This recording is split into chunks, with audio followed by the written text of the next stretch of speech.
মৰমৰ বন্ধু তথা আপোনজনক হেৰুৱাই শোকত ভাগি পৰিছে অসমৰ সংগীত জগতৰ জনপ্ৰিয় কণ্ঠশিল্পী ৰূপম ভূঞা। হয় বন্ধু বান্ধৱীসকল, আপোনালোকে ঠিকেই শুনিছে।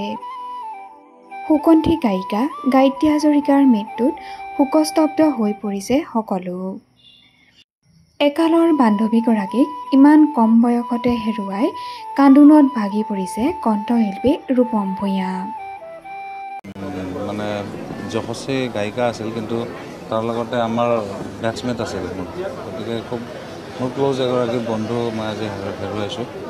আৰু বিভিন্ন সময়ত আমাৰ জীৱনবিলাকত যেতিয়া উঠা নমা আহে, তেতিয়া গায়ত্ৰীৰ নিচিনা বন্ধুবিলাক সদায় লগত আছিল।